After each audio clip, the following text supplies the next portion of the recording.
Da amarelinha ao jogo de futebol, a cidade se faz lazer. Lazer é vida, com ele formamos redes de amigos, vencemos os obstáculos do mundo. No ontem e no hoje, o lazer é descansar, realizar, criar, vivenciar as coisas boas que o mundo oferece. Na praça, no parque, no ginásio, no estádio, na quadra, na rua, na mata, na cascata, na hípica. Numa diversidade de espaços, o lazer deixa sua marca, sua memória preservada e contada pelos homens de ontem e de hoje, da nossa Passo Fundo. Em 1938, voltou Gaúcho. Em 1939, voltou 14 de julho. Dia de clássico, a cidade parava. Então era um sonho meu jogar no 14 de julho e eu realizei meu sonho. Algumas noites eu pensei, bah, mas que feliz eu seria se eu pudesse jogar no Gaúcho um dia. Todo mundo no 14 jogava de graça, amor, amor, amor e amor mesmo. E aí sim, a rivalidade se acirrou. Passo Fundo é uma terra de automobilismo. Eu sou neto de Simval Bernardon, um dos grandes pilotos de carreteira. E eu lembro que eu dizia assim, toca pai, toca que eu tô de capacete. Saiu em São Paulo as 1000 milhas brasileiras. E nós arrumamos as carreteiras e fomos. Em 1906, os irmãos maristas vieram para Passo Fundo, instalaram o Colégio São Pedro. Como eles eram europeus, eram franceses, né? Eles já trouxeram a cultura do futebol, a prática do futebol e de exercícios físicos. E existe um registro num livro de que nesse período, por volta de 1906, 7, 8, se jogava futebol, uma espécie de futebol pelo menos. Em 1913 foi criado o primeiro clube de futebol organizado, que era União Esporte Clube. O União Esporte Clube, eu não consegui registro que tenha jogado contra outros times aqui da região. Possivelmente eles tenham jogado entre si. Em 1916, o União fez uma fusão com o Clube Comercial, que foi criado em 1912, e passou a ser Clube União Comercial, né? Que foi até início da década de 20 e depois se desfez essa fusão. Em 1918, o Gaúcho foi criado. Em 1921, o 14 de julho. E se criou essa rivalidade então. O primeiro jogo que se tem registro foi realmente em 1921, ano que o 14 de julho foi criado. E depois foi criado então um campeonato da cidade aqui, com eles dois, até 1925, quando foi criado o Rio Grandense, que saiu no segmento ferroviário. E tinha jogadores ali, todos ferroviários, mas a maior parte ferroviária, né? Até se deu um caso aí interessante aí. Entrou um rapaz aí, queria emprego ali, tá? Chegou e disse pro engenheiro, eu jogo futebol, muito, jogo mesmo futebol. O engenheiro ficou louco da vida e admitiu em seguida, né? Aí foi, depois ele deixou passar um mês para jogar. Aí foi jogar lá, não chegava nem a sombra da bola. Aí já estava ali, aí aguentaram com ele. E ele dava risada, aí ficou empregado.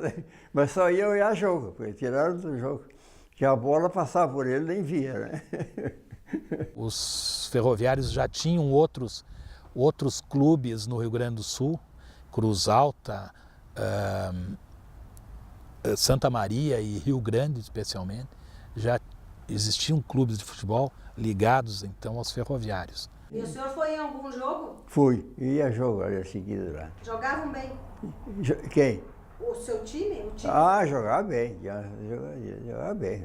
Na época jogava bem. Né? Sim, inicialmente o Rio Grandense jogava contra os outros dois clubes daqui, só com ferroviários. Sabe? Mas aí ele não tinha, os outros clubes já eram mais evoluídos, né? Os outros times já eram mais evoluídos.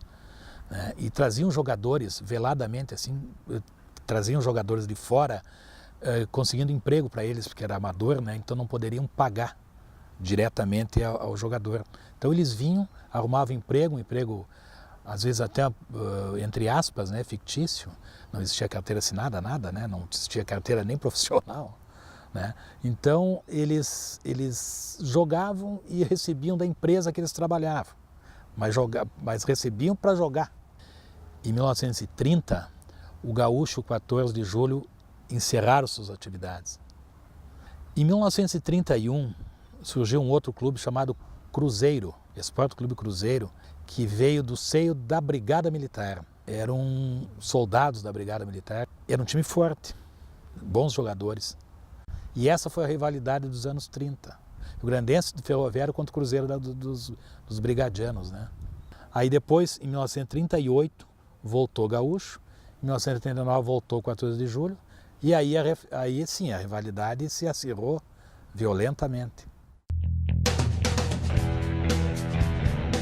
Nasci em 1937, filho de Camilo Ughini e Délcia Ughini. E eu, desde os 13 anos, comecei a trabalhar e, paralelamente, a jogar futebol. Primeiro no juvenil do 14. E daí, em 1953, eu passei a jogar pelo Gaúcho, no time titular do Gaúcho, até 1963, durante 10 anos.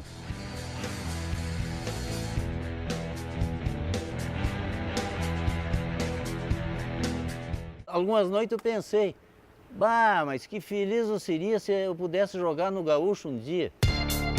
Eu sou filho de Argemiro Custódio e de Silva Carvalho Custódio. Eu fui jogador de futebol, fui carteiro, com as duas profissões, mas o que mais foi marcante para mim foi ser jogador, que eu fui gandula do 14 de julho, lá do Celso da Confiore, e aos 17 anos já comecei a treinar com os profissionais. Então era um sonho meu jogar no 14 de julho e eu realizei meu sonho. O Gaúcho apareceu na minha vida em função de que, em 1970, o Juventude pediu licenciamento da Federação Gaúcha de Futebol para construir o seu novo estádio. E a partir disso aí, emprestou, cedeu ou vendeu todos os seus jogadores. Eu vim no final de 1970, começo de 71. Chegando aqui, eu me deparei com uma equipe muito forte. O meu pai é Edgar Marques, Dega, a minha mãe era Nena. Eu sou de uma família que veio do futebol. A primeira família imigrante de italianos jogou em Passo Fundo. E esses meus tios jogaram, eram em 14 irmãos. 10 eram homem, 8 foram jogadores. Filho de tigre é pintado, então eu tinha que ter pinta, tinha que dar chance para o cara que sabia, né, que os familiares eram bons de bola. E aí passei por todo esse time aqui da cidade.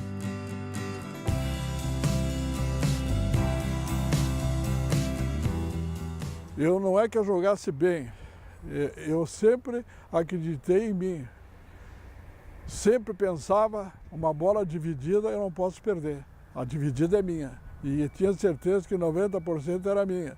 E jogava com amor, com a camiseta. Existem teses, né, que não foi bem... Uma tese que não foi comprovada, digamos, né, de que o Gaúcho seriam os republicanos e os 14 de julho os federalistas, né, por causa do lenço verde e o vermelho, né. Mas isso nunca ficou comprovado porque muitos torcedores, dirigentes do Gaúcho eram federalistas e vice-versa, né? Então, provavelmente não tenha sido por aí a rivalidade. A rivalidade foi no futebol mesmo. Os clubes estavam parados, eu comecei a jogar uma torcida contra a outra. Onde é que está a torcida do Gaúcho? E a velha torcida do 14? Vamos fazer um clássico, ver quem é que leva a bandeira maior, mais bonita, a melhor charanga. E bababi, vamos arrumar. E a cidade começou. Resumo, em 1966, o Gaúcho entrava na divisão especial. do Grêmio e do Internacional. 2 anos depois, o 14 também entrava na divisão especial. Eu podia pegar o meu chapéu, realizei o meu sonho, mais do que isso eu não posso levar o futebol, levar ao nível de Grêmio e Internacional é o máximo. Olha, na semana do clássico ali, quarta-feira em diante, era bandeira, 14 gaúchos. A torcida do Gaúcho era uma torcida muito fanática. A fama que tinham os jogadores de futebol naquele tempo eram reconhecidos na cidade. É lembrança muito boa, saudade. Se tu não aproveitou naquela época, não se aproveita mais.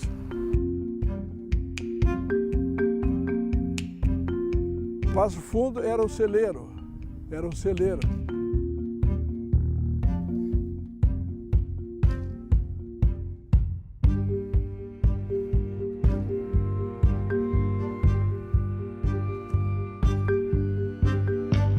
Nos anos 80, os dois clubes estavam com problemas financeiros muito fortes. E aí se aventou a possibilidade de eles fazerem uma fusão e fazerem um clube só. O estádio Vermelhão foi construído pelo 14 de julho. Mas, naquela transição com a fusão com o Gaúcho, passou a se chamar Passo Fundo. O primeiro ano foi espetacular. A torcida abraçou o Passo Fundo. O Passo Fundo jogou a segunda divisão no campo do Gaúcho, que era um caldeirão. O Passo Fundo foi campeão da segunda divisão, em 86. No final desse ano, um pouco antes de se concluir a competição, inclusive, o Gaúcho deixou a fusão. O 14 deixou de existir, pelo estatuto, né? E o Passo Fundo ficou com o patrimônio do 14 de julho, inclusive. E continua até hoje. Consta que existe um movimento aí na cidade para reverter essa posição aí. É uma alegria muito grande, né? Poder, pelo menos, vestir a camisa renovada do 14 mesmo. Porque eu sou 14 anos, nascido e criado ali no meio dos 14 anos, tinha que ser e não vou mudar.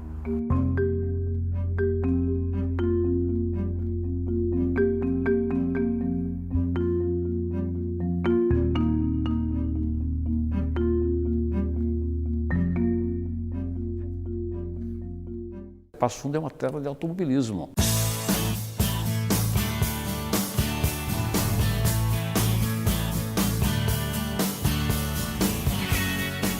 Existem poucas cidades no Brasil onde é tão presente, é tão arraigado essa paixão pelas corridas como Passo Fundo. Até hoje, tivemos 6 pilotos, né? O pioneiro em Passo Fundo é Alcide Schroeder. O Alcide Schroeder, ele, como se diz assim, magia, ele enfogueirava os outros para começarem a correr.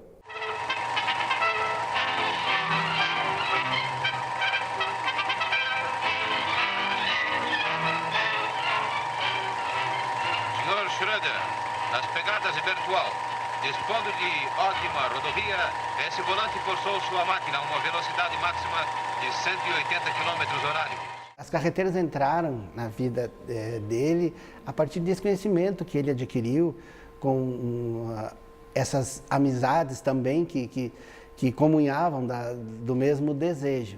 Então, ele foi um dos pioneiros, né, nessa questão das carreteiras, juntamente com Aido Finardi, Orlando Menegas, Simval Bernardon, que inclusive é meu padrinho, movimentavam essa questão, né, com os seus carros próprios de passeio normal, né, e eles preparavam esses carros e faziam essas competições. Lembro de um fato bem pitoresco que em 55, se não me falha a memória, o banco inteiro e a parte do painel em cima, ele tinha um espaço bem considerável. Eu lembro que eu ficava em pé com as mãos no painel e eu tinha um capacete da mesma cor que o dele.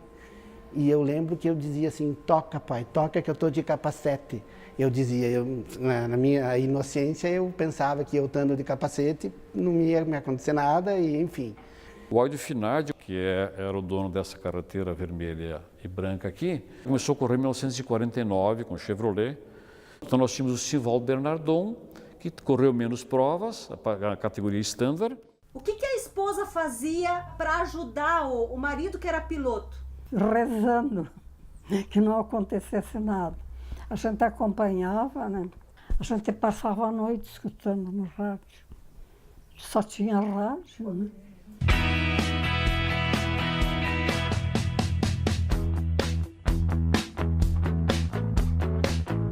Eu nasci em Passo Fundo em 10 de agosto de 1979. Eu sou neto de Simval Bernardon, um dos grandes pilotos de carreteira. Eu comecei a gostar, a pegar o gosto pelo automobilismo quando eu era bem novo, escutando as conversas dele em casa, num churrasco, numa viagem.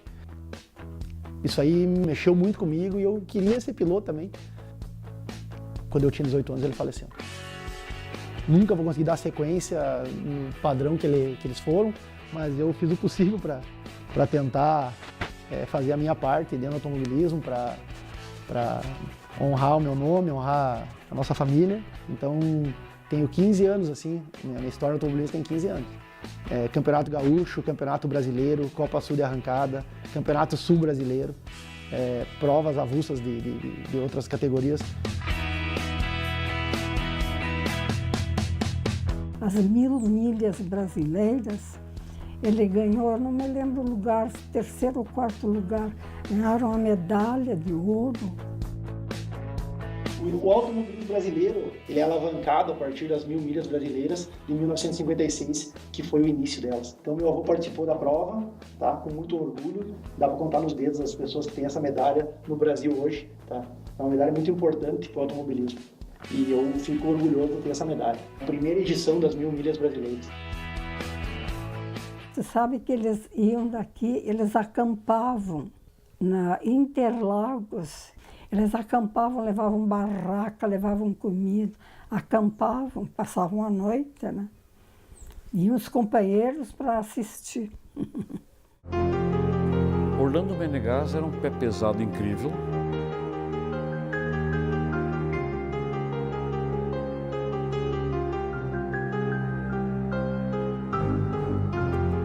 O Ítalo Bertão também, ele correu em várias categorias, era um piloto mais regular.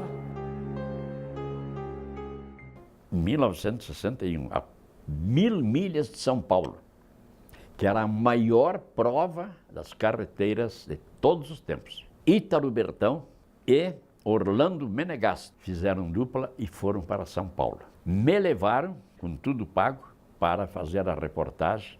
Eu fui me apresentar para a Rádio Pan-Americana, que era especializada em corridas, a Rádio Bandeirantes. Foi emocionante, vencemos e na volta eles me botaram atrás, eles vieram com a carreteira girando, né? Não disseram em caminhões, para onde a cidade que eles passavam era aquela multidão, porque a prova era a maior do Brasil, né?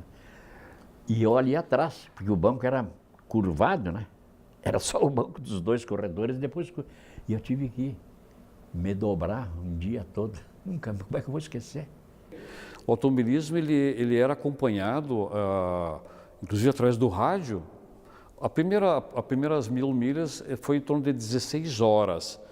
As pessoas acompanhavam direto às 16 horas. Então o automobilismo, nesse período que a gente fala, muito das carreteiras, apesar de ter categorias de cilindrada menores também existiam, elas eram muito acompanhadas, eles eram ídolos.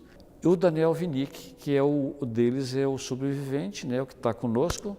Em 1956, a essa altura, o sangue ferve, né? É uma cachaça. Saiu em São Paulo as 1000 milhas brasileiras. E nós arrumamos as carreteiras e fomos. Eu tinha uma, comprei em Curitiba, de um ex-corredor, e arrumamos e fomos. Era em dupla. Fui eu e o Simval Bernardon na minha. O Aido correu com o Orlando, me parece.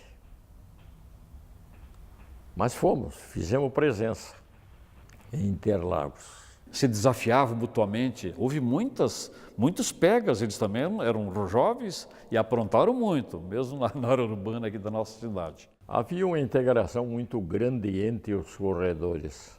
Na hora da bandeira no ar, não.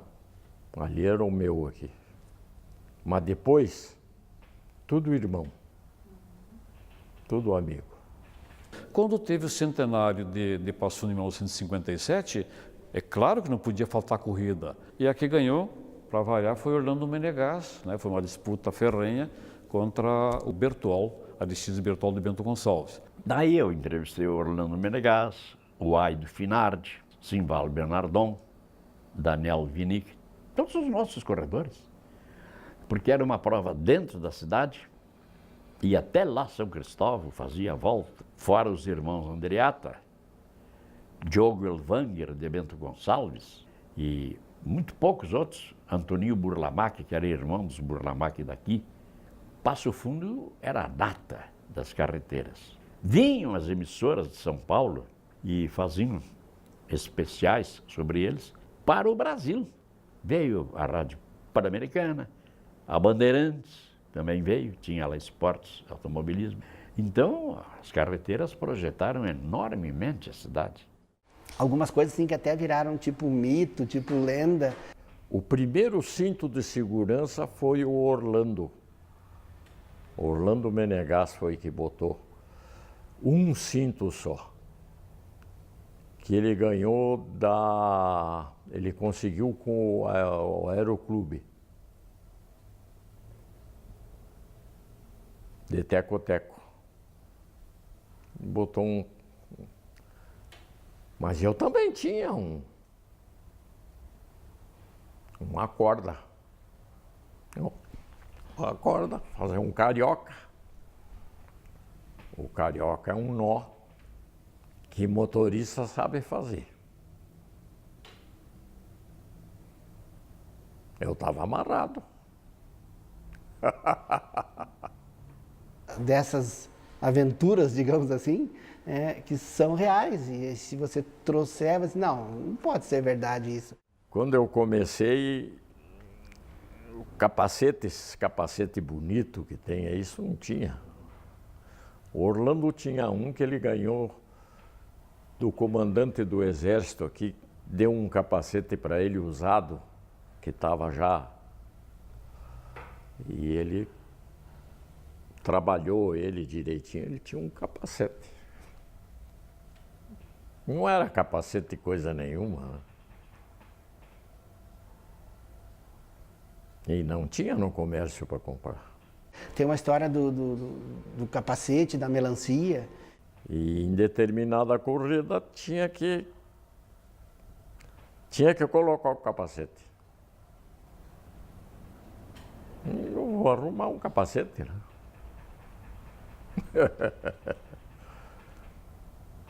É verdade. Parece mentira, mas é verdade. Eu comprei uma melancia, cortei ela direitinho, comemos ela,